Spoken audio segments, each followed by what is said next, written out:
This kind of joy that follows the end of WAEC in Nigeria. The kind that wraps itself around teenagers like sunlight on their skin. Freedom is finally here, they believe. No more morning assembly, no more late night cramming, no more angry invigilators or sweaty examination halls. It is the season of laughter, group selfies, and we made it chants.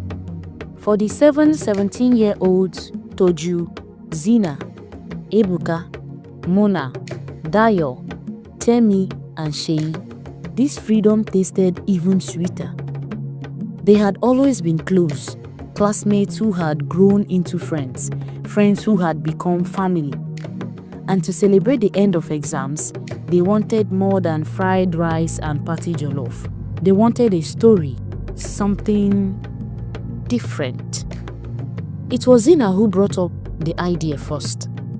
One afternoon after school, sitting under the mango tree beside the principal's office, she leaned in and whispered, "What if we just vanish for a few days?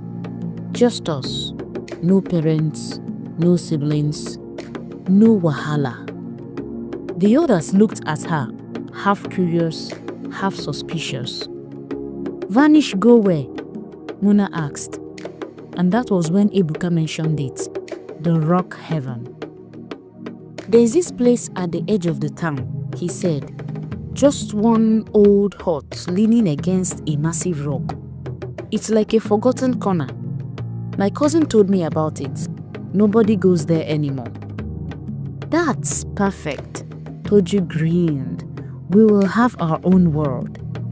And just like that, the plan was sealed. A secret vacation before their parents could cage them back into post-WAEC boredom. They lied to their families, claiming they would sleep over at each other's homes. Backpacks were packed in the dark. Noodles, biscuit, power banks, clothes, and a speaker, because what's freedom without music?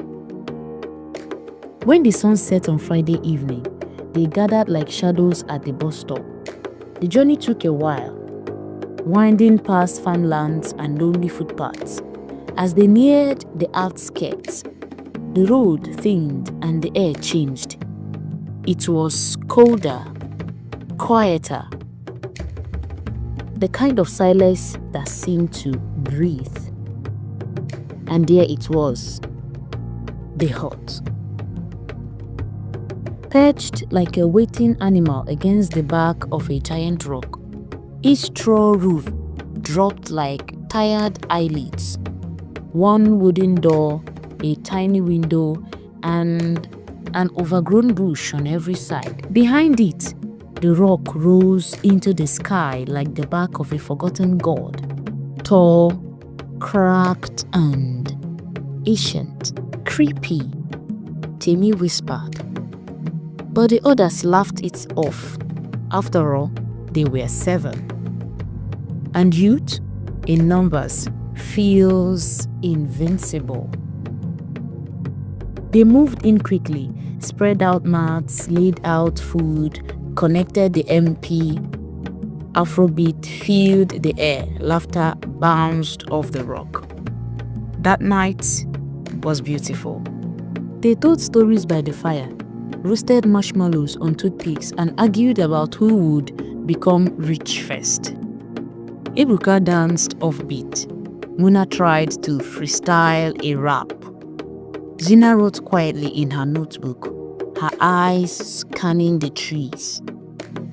The stars above blinked like curious watchers. They didn't notice the shadows shift behind the rock. They didn't hear the soft hum, like chanting, rising faintly from behind the hut. And when the wind whispered their names that night, they blamed it on tiredness. Around midnight, Toju stepped out to pee and stood near the base of the rock. He looked up. The rock towered above him like a silent wall. He thought he saw something move up there, like a figure walking along the edge. He blinked, gone. He shook his head, zipped up and returned to the hut.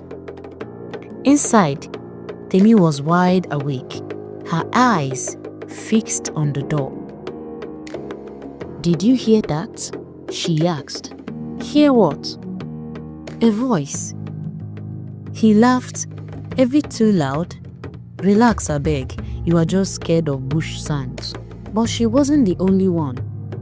Zina couldn't sleep either. Her hands were cold.